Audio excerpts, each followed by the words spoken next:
All right, we're here, Josh and Chris, with you on a Friday for today's edition of 110 Daily. Excited to get things rolling. Chris, how you doing? Doing pretty good. We're closing in here on the best time of the sports calendar. Uh, more selection Sundays coming up. We've got a lot of good basketball to talk about, and my head is spinning trying to keep up with what I actually think of the top teams in college basketball. I keep, watching a game or two and getting inspired that I think some team belongs in the tier with Gonzaga and Baylor, and then all of a sudden, the next minute, I'm completely changing my mind. Uh, because there's another game that tells me something completely differently. So, trying to figure out where I stand in all this, it should be a good discussion. For sure. Yeah, we're going to start with a breakdown of last night's college basketball action. Your second and third best teams in the country both Mm-hmm. played at least somewhat high level opposition. Definitely high level opposition in the case of Baylor, not so much in the Right. case of Michigan. Then we'll go to Mm-hmm. Humor Me Please and finish out as we do every Friday with a look at the best and most interesting games of the weekend. So let's start with Michigan, now Big Ten regular season champions. I gotta say, I picked Illinois to win the conference before the season, and if you would have given me Illinois' resume to this point, I would have felt pretty good about that prediction. But Yeah. Michigan has just been so much better. So they cap it off with a 69-50 win over Michigan State that wasn't even that close. They looked back to being themselves, and my immediate thought after what happened against Illinois was, yeah, I don't want to be Tom Izzo and the Spartans having to face Michigan in that next game. Yeah. Yeah. Oh, because they're gonna be mad. They're gonna be ready Yeah, to. Yeah. That was the thing I was looking for. Not that I thought that not that I was too concerned about Michigan winning this game, but how are they going to respond after what happened against Illinois? Is there, would their performance against Michigan State give any reason to think they haven't, just bounced back in that performance against the Illini wasn't just an aberration. And I'm inclined to believe it was mostly just an aberration. I'm not saying there isn't something that can be taken from it or some reason, at least for me, to sort of, it was a bit of a reality check, a reminder that this Michigan team isn't perfect. They're a great team. I'm not souring on them at all. But sort of a reminder because I was just sort of in this mindset that was just continuously reinforced that this Michigan team was just, you know, the best out there besides Gonzaga, and that may still be true, right? They're number two for a reason. I don't think that's a bad ranking, but it was sort of a reminder that they are human. Like this is a team that does have. It's possible that things can go wrong for them, and despite everything that I've been happy in seeing, all the different ways that they can win. Win with defense. They can put together huge offensive games. They can, they have the players, the personnel to make up for bad individual games. Despite all that, they can be vulnerable against really high level opponents in certain matchups if things just don't go their way. They're not infallible. Um, but at the end of the day, Michigan didn't let what happened against Illinois snowball. This is a Michigan State team that certainly was still playing for something. They weren't, obviously it oh for wasn't a sure. great, it wasn't a great chance that they were going to be able to, scrape together, make it into the NCAA tournament per se, but it certainly wasn't a team that was just, out of it, done, didn't care, going through the motions. So it was a convincing performance for Michigan. Um, and, I don't have any real changes in my thoughts about them. From about a week ago, which is, I guess, it sort of balances me out from a reminder that they're mortal against, what happened against Illinois, and now it's a reminder that there's no real reason for concern. Yeah, their flaw is that they don't have the guy that can go bail you out and win you a game. They Sure. have to collectively they have to be really good. Yeah. And every game they played except for two this season, they have been. But that is the concern. And every team except for Gonzaga has a flaw. I'm just convinced. I mean, if you want to say it's Gonzaga, it's not elite defensively. They're just very good. That's the flaw. Hmm. Sure. So you, it's a blessing and a curse because that means you're not reliant on one guy, but also if you don't move the ball and your threes don't go in and it just looks clunky, there's not a guy that can go steal you a game that you should have lost. Right. That's the luxury Baylor has with a guy like Jared Butler or a Cade Cunningham at Oklahoma State or an Ayo Dosunmu at Illinois. You can go down the list. But when it looks good, and by and large it has for Michigan, obviously, this is Mm-hmm. what you get. They're better than just about anybody in the country, and their ceiling is at least the third highest, if not the second highest. And their offense just looked much better. And Josh and I were talking about this on our podcast, but one of my concerns from that Illinois game was they only shot 7 threes. Yeah. They're a good shooting team. They're not Baylor good, but they're good. They have to shoot the three. If they're not moving the ball and creating good looks for themselves, they're in big trouble. Because again, they don't have somebody that can just break down a defense. It's all based on the system. These guys are great inside the system, but they're not great out of system players. But when it looks as good as it did in this game and they looked back to being themselves and played great defense, you're going to get this kind of result because they're just that much better than Michigan State. And on Michigan State side, I mean, right, they are squarely on the bubble. They Mm-hmm. probably would have been in had the NCAA tournament selection committee had unveiled its bracket yesterday before this game, which means Mm-hmm. they still have every opportunity. They get another shot this weekend, and then you got the Big Ten tournament, and they've been doing fairly well against non-Michigan Big Ten teams recently, with the exception of a clunker at Maryland. But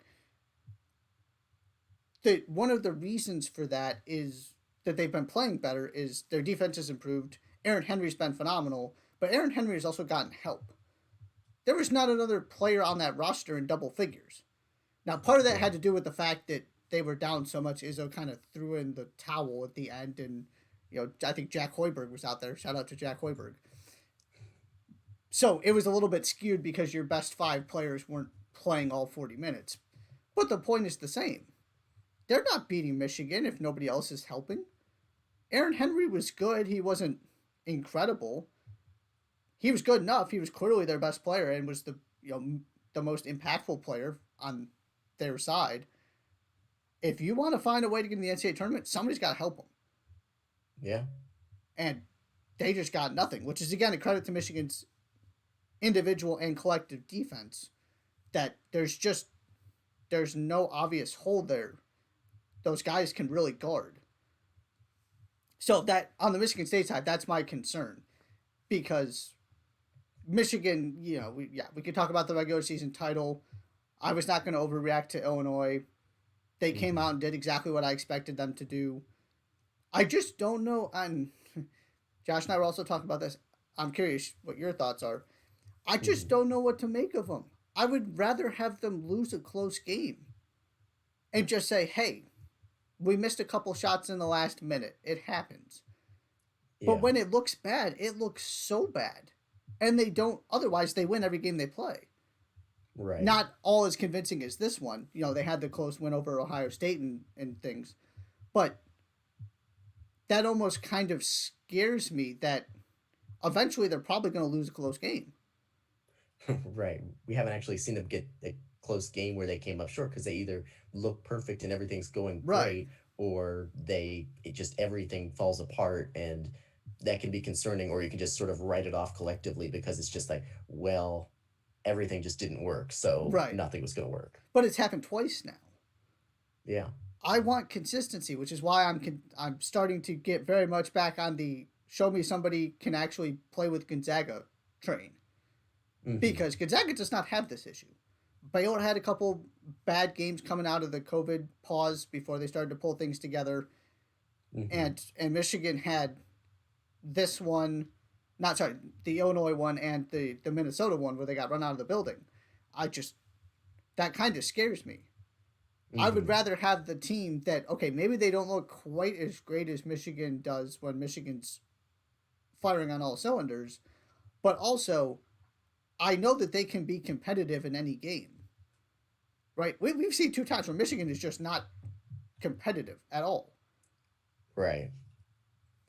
Yeah, I guess I'm torn because on the one hand I'm with you. On the other hand, you know, I think the chances that this happens to, I mean, this absolutely can happen to Michigan again. Like this could happen, but I think the chances that that this happens against a team that's not at a super at an elite level is pretty. I mean, right? You can write off. I'm not really concerned about what happened. It was they lost to at Minnesota, right? That was Yeah, their other loss, yeah, and I'm that's so far sort of in the past and special circumstances where I'm not really factoring that in too much. And hmm so there's a part of me that thinks like, right, this is something that I'm going to be having in the back of my head if they're in the when they're if they're in the final four and they're yeah, playing an elite level team. right. I don't really see it, which I guess that's sort of if that's the discussion of the difference between making the final four and winning the national championship, that's actually absolutely going to come back to my mind. As far as the ability of them to reach the elite eight final Yeah, four, I don't see them being right unless the matchup's just horrible. I don't see a situation where that's they're likely to be in that kind of situation again until we get to like the biggest games, the last games of the NCAA tournament. completely agree.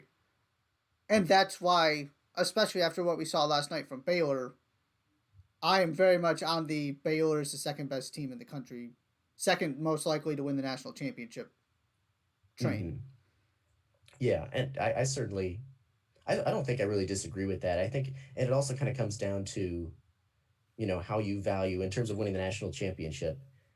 There's the teams that if they're in the final four, I have the most confidence they can get it done. Mm-hmm. And then there's the teams that I'm going to be the most confident are going to Reach reach the the final four. final four, Right. right? Because there's this still this in the back of my mind, this Illinois could just Yep. like they're capable of maybe if they're in the final four, if they've gotten to that point that I feel more they could go all the way, but there's also just a chance that they just get upset Yep. randomly in the Sweet 16, out of the blue. So it's sort of like a what do you value more in deciding who you think should be, who you think has the best chance of winning a national championship? You know, the team that if they get to the final four, they're just on this run, you have confidence that they'll get there versus the team um, that might be a little bit shakier against those. There might be a concern against the elite teams, but you're sort of more confident won't mess things up along the way, won't have some horrible mess up, along the way of getting to the final four. So I don't disagree. I mean, I think I'm ready to put Baylor back at two as well, in terms in my rankings of who would win the national title rankings. And Michigan right there at three, though I think it's still sort of I'm still in the train of Michigan is three. Those that Gonzaga is one. Then you Yep. have Michigan, Baylor, and then I still think there's a cutoff Yeah. before anybody else. No, I think it's clear. No, that's always been sort of this back and forth the last few weeks about who's at the top of that next tier. Tier two, or if you want to call it tier three, if you want to put Gonzaga in its own tier, who's at the top of that next tier, and it's sort of becoming clear. And I'll talk about this more coming up, but it's sort of becoming clear who I think that this next teams up really are. But yeah, I'm with you there. I think Baylor back at number two in my head for sure. And yeah, so let's go to that game. Baylor gets an Yeah. 81-70 win over Oklahoma State. My intrigue and concern coming into this game was I was pushing back on the notion that Baylor was back because they got the win over West Mm-hmm. Virginia because they gave up 81 points. They Yeah. hadn't it was the most points they had given up before that in regulation, 81 in regulation I should say, was 76, and it was I'm blanking on the team, but it was a non-conference game against a bad team. They Mm-hmm. they don't give up that many points. Offensively, they were back. They shot 42% from three, right on par with their season average, but defensively it wasn't there. And then I'm watching this game, and Davion Mitchell got beat off the dribble. I had to just pause for a second and make sure that I saw what happened. What I thought happened actually happened. He got beat off the dribble. I was floored. And I went, Mm-hmm. oh boy, I'm getting really concerned now because Oklahoma State was good offensively and got a bunch of points at the beginning. And that happened. I went, oh, they are not. I don't know if they're going to get back to being the same team defensively. I'll give them some more time, but they're clearly not. And then they started playing really good defense, and it was all okay. Right. So I'm to the point now where I very much feel like we're getting at least 95% of the Baylor that we've seen through most of the season. It took a little while. It didn't take that long for Michigan. It didn't take that long for Gonzaga, but they're back. Matthew Meyer has been phenomenal these last two games. I'm a huge fan of his. It's Hmm. another guy coming off their bench that can go score 20 points. They have two of Yeah. them. Yeah. It it's incredible. And so I am to the point where I am very comfortable being all in on Baylor as I have been all season as team number 2, and that I'm not too worried about the COVID pause anymore. Yeah, I think I would say that I'm close to where you are in terms of Baylor, but not quite to that point just yet. Just I think I'm it's sort of splitting hairs, but I think I'm sort of more at the I'm confident they're 85, 90% back than 95% back. It's something that's still sort of just going to be in the back of my head for a little bit longer. Just I'm trying to see who do they have another game on their schedule Mm-hmm. before Texas Tech, I believe. Texas Tech. Okay. So I'll be watching that to see how that goes, not necessarily for an end result, but just in terms of is there any potential, I don't want to say rust, but like is it, do they need like part of it's going to be for Baylor, is there this pattern of could it develop? I'm not saying that it's there, but could it develop where it takes them some time to get into a groove defensively? Or, are they going to be able to? Because what we haven't really seen from them yet, you said they turned it on defensively and got it going, but, a full 40 minutes from Yeah, them, it took a little while. and That's fair. it Mm-hmm. took a little time, and I'm not really concerned, I'm not, again, it's nitpicking for a team that I agree is number 2 in the country right now. But it's just something I have in the back of my head. you know, it's not a real concern, but it is something I'm watching because it could end up mattering, you know, in the biggest games of the NCAA tournament. If they're still in this little that if that's it's if a pattern develops, if a pattern doesn't develop, because we're a couple of games of that, so it's not enough to call it a pattern, but it's something I'm watching just to see if there could be a pattern of that. But yeah, I don't have too much else to add with Baylor. Mayer, like you said, 19 points off the bench in this game. The number of guys like that's just another player that you have in your off your bench that can do when you have something, we know what they're capable of from their starters anyway. When you have a player like Mm-hmm. that off your bench that can come in and chip in 20, like you said, Yep. that's a huge difference maker. Um, and then one other thing from this game, it didn't look too serious, but it's something people are talking about the Cade Yep. Cunningham suffering an Yep. apparent ankle injury in the final minutes of this game. He was helped to the bench, but it didn't seem like it was too serious. But he's going to undergo a full evaluation and everything. But something to keep your eye on, and hopefully isn't too serious. Yeah, I was just checking to see if there were any updates. It looked like he just rolled it, and that Yeah, I'm sure it didn't feel great, but it wasn't one of those you went, ooh, not, oh my right, goodness, he just shattered his ankle kind of thing. So right. hopefully he's okay. You've got a little bit of time before the Big 12 tournament starts. It didn't look too serious, but obviously not a medical expert here. Yeah, and the other thing to keep in mind that makes this hard to figure out about Baylor defensively is they played a top 15 offensive team in West Virginia. Yes, West Virginia is a top 15 offensive team and probably top 10. And then they played arguably the most dynamic, most difficult to guard best player in college basketball, however you want to frame Cade Cunningham. Sure. And it's an Oklahoma State team that's playing really well, that's dangerous offensively. So I feel different about these last two games than I did when it happened against Iowa State and then Kansas. Although Kansas is playing Right. much better. But it's if you can sort of just draw a line and go, okay, they had a bad defensive performance against a really good offensive team in West Virginia, that happens. They looked better against Oklahoma State. So as long as this is the way that things are trending, we're going to be okay. Right. It's just hard to tell because it came off the back of those two games where they were just bad. Right. Eh, But they did early. I mean, Kate Cunningham did what he always does, which is start really bad and then be really good and phenomenal Yeah. in the second half. They were able to bother him because and I was really curious for this matchup because Mark Vital is one of the best defenders in the country. I absolutely love him. Then you have your Flo Thambas and your Jonathan Chamba Chachawas that you can throw at Cade Cunningham because he's 6'9".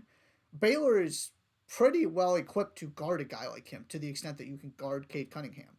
Now, it didn't go so well in the second half, which is a testament to just how good Cade Cunningham is. But they they did a good job early to at least make him flustered a little bit, and he didn't completely control the game, which is really all you need, especially without Isaac Likely there to help take some of the playmaking and scoring load off of him. So that was another positive, I think. And also, it was just fun to see Cunningham go up against these guys and do what he was able to do. So, from a, yeah, hopefully he's okay with the rolled ankle. But at the end of the day, to me, this looked much more like Baylor games this season. The Some of the better teams have kept it close. You feel like they're in the game, but somewhere between the 8-minute timeout and the 4-minute timeout, Baylor puts together a little bit of a run, and then it's a 9-8 point game, and so they kind of hang around, and it's a 6 point game. And Oklahoma State made a couple plays, Cunningham in particular, to keep making this interesting. And every time Baylor just answered by scoring more points and hitting more free throws.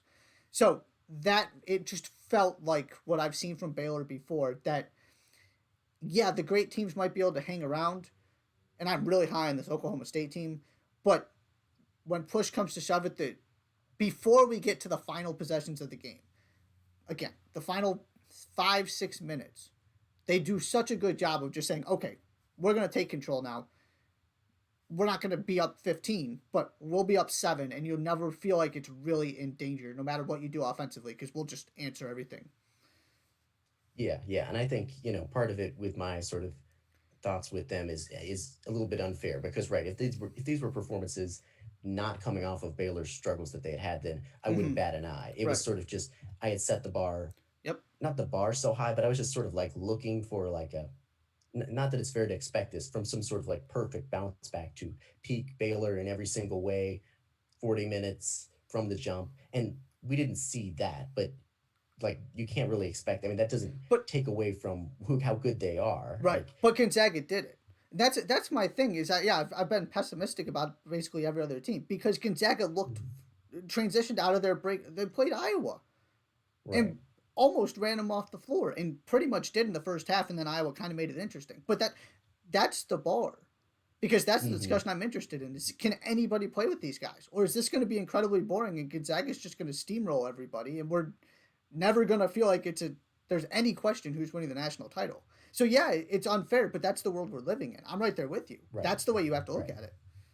Right. Right. Yeah. I mean, there's they're back, and this is not a real concern anymore about Baylor, but at the same time, it's not back in a way that makes you feel like they are on anywhere near the level of the Gonzaga still, Mm-hmm. which is fine, but it's not any sort of surprise that's not a discussion we're having, but it's still not a discussion we're having, and I don't think it's going to be. We're running out of time for that to ever. I mean, we are out of time essentially for that to end up Yep. being any different. I mean, before the tournament, at least, of there being anything that changes the bigger picture there. Yeah. That's a good question. We can end this part of the conversation there. Is there anything that can change your mind about there being a clear gap between Gonzaga and everybody else? If Baylor goes out, wins this final game, wins the Big 12 tournament in convincing but realistic fashion, so not winning every game by 25, but also not having any real nail biters. Does that, or if Michigan beats Michigan State again and goes and wins the Big 10 tournament, can either of those teams make you feel like it might be close with Gonzaga, or are you to the point where you're just entering the NCAA tournament saying, I am not confident anybody can beat these guys? Oh, that's a good question. I mean, I don't think there's. I think both these teams, Michigan and Baylor, have had enough.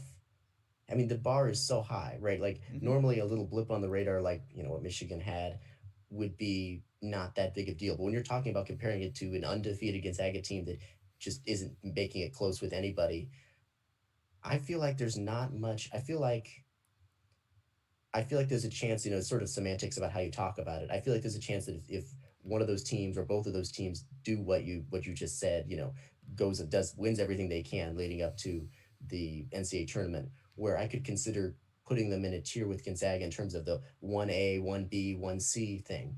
But I'm never gonna which means that they're close.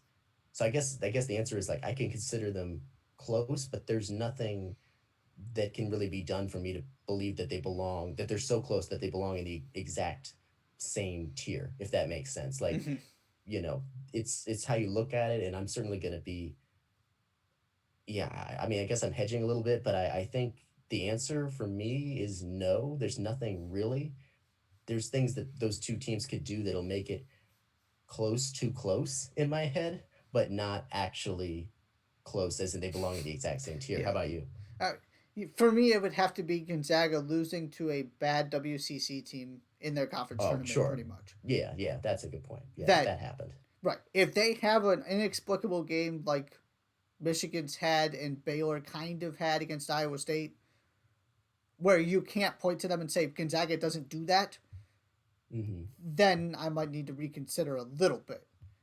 Yeah, sure. But unless that happens, I don't care what those two teams do. My mind's pretty made up that I'm going to be surprised if somebody other than Gonzaga wins the championship. And it would be a shame if somebody other than Gonzaga won the championship. Hmm. And then also, real quick, the other bigger game last night, Texas takes down Oklahoma 69-65. Jericho Sims, really good, especially in the first half, has a 16-point, 12 rebound double double. Don't have too much to say here. These are two teams obviously just fighting for seeding and where they are in the Big 12 standings, but it was looking like we had another Texas looks really good in the first half and awful in the second half thing, and then they pulled it together. That's a good Right. sign for Shaka Smart. I love this team, but they're just infuriatingly inconsistent from half to half. You just don't know what you're getting. And this was, for 30 minutes, a really good performance. They had a bad stretch in there where Oklahoma got right back in the game, but good for them for finding a way to pull this thing together. And Oklahoma's side, they've lost. Well, they've now finished their regular season. They've lost four straight Yeah. to close out the regular season, and I just had a mental hurdle really believing they were a top 10 team in the country. So for me, this is more of a, it was going to happen eventually. They're just not good enough to withstand the gauntlet of the Big 12 the way that Baylor pretty much has. They're a really good team. They're not a great team. So they just happen to be really good early and have that great stretch in January and have the bad part now. But West Virginia had some struggles. Texas has obviously had their struggles. Texas Tech has had their struggles. Everybody in the Big 12 has had their struggles, just like pretty much everybody in the Big 10 outside of Michigan has. It's just part of the way your schedule breaks. If you lose a game to Kansas State, you're probably playing three ranked opponents in your three games on either side of that. So it's very conceivable you Hmm. could lose four in a row. It's just the reality of the situation. So I'm not freaking out about them. I think just this is who Oklahoma is. The overall body of work they now have as they enter the Big 12 tournament. Yeah, I mean, these four games in a row they lost 10 in the regular season. None of them were horrible performances in terms of all of them were by five or fewer Yeah, points. So these are right. all these are all very close games. They haven't been playing horribly. They've just been coming up short, which right, just sort of reinforces, like you said, that they're a good team, not a great team. There's a part of me that right, I'm right there with you in terms of every team in the Big 12 not named Baylor is going to have a hiccup, and it just sort of depends on the schedule when it's going to be. At the same time, so part of me is like, what's gonna it doesn't really change my opinion.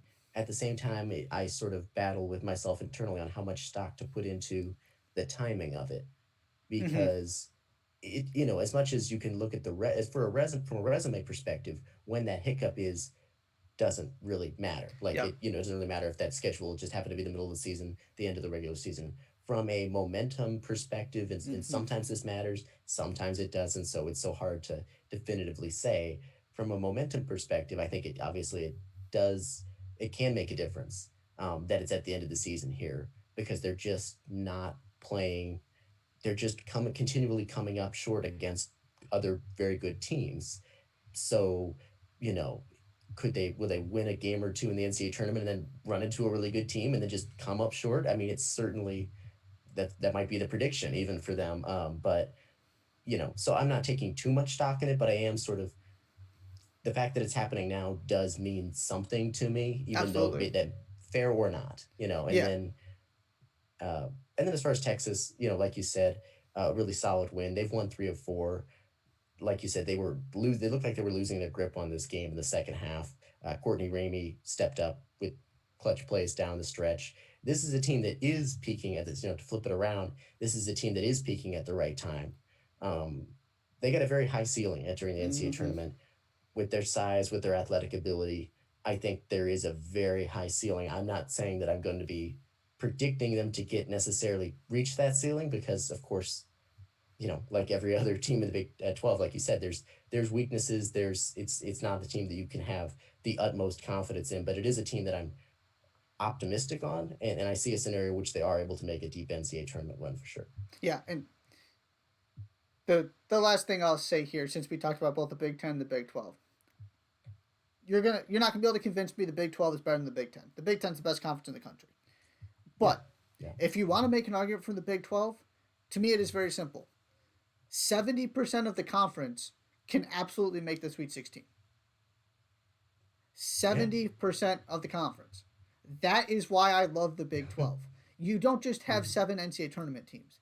You have 7 teams where, right, Oklahoma has a bad end to the regular season, and all of a sudden, in my head, that changes the okay, how many what is my order of most likely to make a Sweet 16 from this conference?